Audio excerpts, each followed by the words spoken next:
నమస్కారం గురువుగారు. ఎప్పుడు ఎక్కడ చూసినా, ఏ టీవీ మాధ్యమాల్లో చూసినా, ఎక్కడ చూసినా కుజదోషం, కుజదోషం, కుజదోషం అన్న మాట వినిపిస్తుంది గురువుగారు. అసలు కుజదోషం అన్నది ఏంటి? కుజదోషం అందరికీ వర్తిస్తుందా? పిల్లలకు, పెద్దలకు, ఆడ, మగ తారతమ్యం లేకుండా అందరికీ వర్తిస్తుందా? ఒకవేళ కుజదోషం ఉంటే దాని సత్వర పరిష్కార మార్గాలు ఏమైనా ఉన్నాయా? కుజదోషం కుజదోషం అనేది మనిషి జాతకం మీద ఎక్కువ ప్రాబల్యం చూపిస్తుంది. ప్రాబల్యం అంటే ఎక్కువ ప్రతాపం, ప్రాబల్యం చూపిస్తుంది. మరి ఈ కుజదోషాలలో ఎన్ని రకాలు? పంచాంగం చూడగానే ఇక నీ కుజదోషం ఉందే బాబు, నువ్వు బాబు చేసుకో, కుట్టి వెళ్ళు, సుబ్రహ్మణ్య స్వామి దగ్గరికి వెళ్ళు, కాళహస్తికి పోయిరా, నువ్వు అటు పోయిరా చెప్పని సరే లక్షలు వేలు ఖర్చు పెట్టి ఇచ్చే పద్ధతి కూడా కొంతమంది చేస్తారు, తెలియదు. పరిపూర్ణంగా జాతకం లోపలికి వెళితే, లోతుగా అధ్యయనం చేస్తే, లోతుగా వెళితే, ప్రత్యేకించి ఒక మనిషి గురించే కుజదోషం చెప్పాలంటే, పర్సనల్గా దంపతుల గురించి కాకుండా ఒక పురుషుడికి, మగవాడికి కుజదోషం గురించి చెప్పాలంటే, అతని లగ్న స్థానాన్ని బట్టి 7వ స్థానం కుజుడు కనుక ఉంటే, లగ్నం తులా లగ్నం అయింది, వృశ్చికం, ధనుసు, మకరం, కుంభం, మీనం, మేషం. మేష లగ్నంలో కుజుడు ఉన్నాడు. ఇది 7వ స్థానం అయింది. తులా లగ్నానికి, మేష లగ్నానికి 7వ స్థానం. దీంట్లో ఎక్కువ కుజదోషం ఉండదు. తులా లగ్నానికి ఎక్కువ దోషం ఉండదు. ఎందుకంటే 7వ స్థానం మేష లగ్నం అయింది, మేషరాశి అవుతుంది. కాబట్టి మేషంలో కుజుడు ఉంటే కనుక, కుజుడు ఎటువంటి గ్రహం? మేష లగ్నానికి, మేషరాశికి అధిపతి కుజుడు. మరి వాడింట్లోనే అతను కూర్చొని ఉన్నాడు. కాబట్టి ఒక జాతకుని మీద అతను చేసేటువంటి ఒక విషయం ఏంటంటే, నేను మంచిగా చూడాలి అనే భావం వాడికి కలుగుతుంది. నీ ఇంట్లో నేనున్నప్పుడు నీ భావన, అరే మన ఇంట్లో ఉంటున్నాడు కాబట్టి మనం కూడా ఉపకారం చేస్తుండాలి, 10 11 సహాయం చేస్తుండాలి. మరి అటువంటి అప్పుడు యజమాని కొద్దిగా అభిమానం అనేది కలిగి ఉంటుంది. ఇంకో నా ఇంటికి ఎవరైనా వచ్చినప్పుడు వాడికి మర్యాద చేయాలనేది భావన నాకు కలిగి ఉంటుంది. కాబట్టి మేషలగ్నాధిపతి కుజుడు 7వ స్థానంలో మేషరాశిలో ఉన్నందుకు వీడికి దోషం అనేది సగం పడుతుంది, మొత్తం తీసేయలేడు. కాబట్టి 7వ స్థానంలో కుజదోషం అనేది చెప్పుకోవాలి.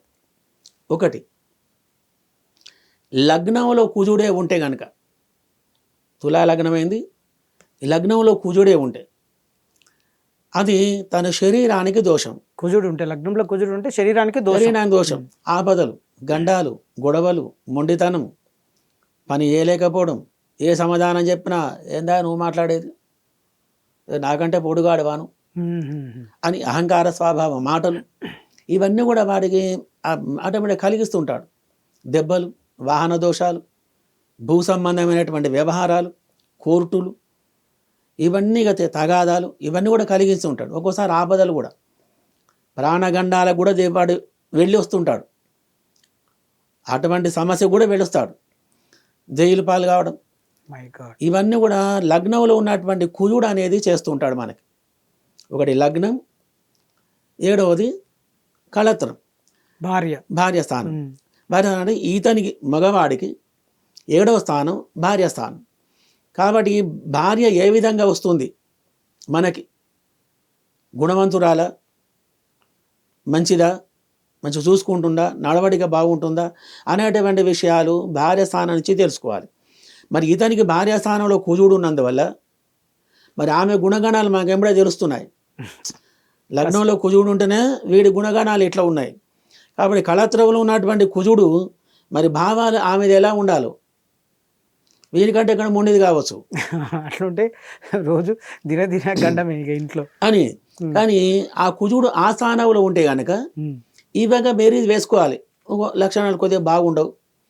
కాబట్టి ఈ దోషం వల్ల మనకి ఇబ్బంది అవుతుంది కదా, దాని పరిష్కారం ఎలా అనేది మనం తెలుసుకోవచ్చు విషయం.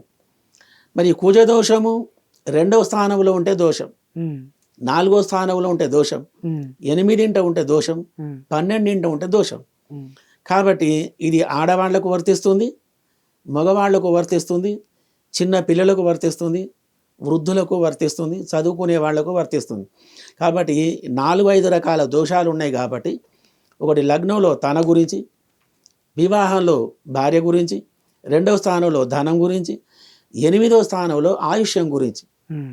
అంటే మనిషి జీవనగతులు, ఆయుష్యము, వాడికి ఆపదలు, ఆరోగ్యం, అనారోగ్య బాధలు ఏమిటివి, పెళ్లి చేసుకుంటే ఆ భార్య సుఖపడుతుందా, వీనికి ఎటువంటి దోషం కలుగుతుంది, దంపతులు అనుకూలంగా ఉంటారా ఉండరా అనేటువంటి విషయాలు 8వ స్థానంలో ఉన్నటువంటి కుజుని గురించి మనం తెలుసుకోవాలి. కుజుని వల్ల మనకు తెలుస్తుంది. కాబట్టి అటువంటి 8వ స్థానంలో కుజుడు ఉంటే కనుక ఈ దోషాలు అనేవి కలిగి ఉంటాయి. కాబట్టి ఎంబడి ఆ వివాహానికి వద్దురా బాబు ఈ సమస్య బాగోలేదు. పెండ్లి అయిన తర్వాత జాతకం చూపించుకుంటారు. అనుకోని విధంగా పెండ్లి అయింది, గ్రహచార దోషం చూసుకోకుండా, దాంట్లో కుజుడు ఉన్నాడు 8వ స్థానంలో. చేసేది ఏం లేదు. మరి బ్రాహ్మడు ఏం చెప్పాలి? నాలాంటి వాడు శాంతి, ఏదో చెప్పాలి. పూజలు, అబద్ధాలు ఆడలేము, చెప్తే పరిష్కారం బాధ. చేయించాలనే మనసులో ఉంటుంది, వాడు చేయించుకోవాలి కదా. తెలిపితో ఒక బాధ, ఏమే గురుగారు కాసేపు గ్రహచారం చూపించుకుంటే నాకు మొదట కుజుడు ఉన్నాడు, ప్రాణగండం ఉంది, అలా ఉంది, భయపెడుతున్నారు. ఏదో భయపెడుతున్నారు అని చెప్పని ఉద్దేశంతో జ్యోతిష జాతకాలు ఈ మధ్యలో అనుకూలంగా కొన్ని లేవు. ఎందుకంటే ఉచిరాణమాన్ని చెప్పడము, లేకుండా ఇంకోటి చెప్పడం, లేకుండా అవి చెప్పడం, ఇవి చెప్పడం. కాబట్టి ఎందుకంటే విసిగిపోయి చెప్పిన వాడు చెప్పినట్టుగా ఆ ఫలితాలు కాకపోవడం, ఉమ్. ఆ చేసుకొని కుజదోషానికి అక్కడ వెళ్ళు, కుజదోషానికి ఇక్కడ వెళ్ళు, రామేశ్వరం వెళ్ళు, కాళహస్తి వెళ్ళు, ప్రతిష్టలు చేయి, నాగప్రతిష్టలు చేయి అని చెప్పని చేసి చేసి చేసి ఆ కుజదోష నివారణ గురించి విసిగిపోయి వాడు బ్రాహ్మణుడే విరక్తి చెందేటువంటి స్థితికి వచ్చిన వాడి గురించి ఇప్పుడు మన కుజదోషం అంటే ఇన్ని సమస్యలతోటి మనం జాతకం చెప్పవలసి వస్తుంది. కాబట్టి ఈ కుజదోష నివారణ గురించి సక్రమైన పద్ధతిలో ఈ భావాలన్నీ తెలుసుకొని ఏం పరిష్కారం చేయాలి, ఎలా చేస్తే పరిష్కారం అవుతుంది, వాటి గురించి ఏమిటి అనేటువంటి విషయం మళ్ళీ వచ్చే మనం వీడియోలో మనం తెలుసుకోవచ్చు. కానీ ఈరోజు కుజదోషం ఉందా, ఉంటే ఎవరెవరికి ఉంటుంది, ఎట్లా ఉంటుంది, దాని యొక్క భావాలు ఏంటివి, దాని ఫలితాలు ఏమిటి అనేటువంటి విషయాలు మనం తెలుసుకున్నాం. కాబట్టి ఇది ఇద్దరికీ వర్తిస్తుంది, భార్యాభర్తలకి, ఆడదానికి, మగవాడికి, పిల్లలకు, పెద్దలకు వర్తిస్తుంది. కాబట్టి ఈ దోషం అనేది ఇంత ఘాటుగా ఉంటుంది. కాబట్టి శాస్త్ర ప్రకారంగా తెలుసుకొని పరిష్కారం చేసుకుంటే దంపతులే కానీ మన పిల్లలే కానీ ఎడ్యుకేషన్ కానీ సంతోషాలు, వివాహం గురించే కానీ సుఖ సంతోషాలు కానీ వంద్యాదోషం కానీ సంతానం గురించే కానీ ఏ పరిష్కారమైన కుజదోష నివారణ చేసి మనం చేయవచ్చు. అటువంటి విషయాలు ఈ కుజ దోషం వల్ల మనం తెలుసుకున్నాం. కాబట్టి పరిష్కారాల గురించి మీరు కలవండి, దాన్ని సంప్రదించండి మంచివారిని, వాటి దోష నివారణ చేసుకోవడానికి ప్రయత్నించండి. శుభం.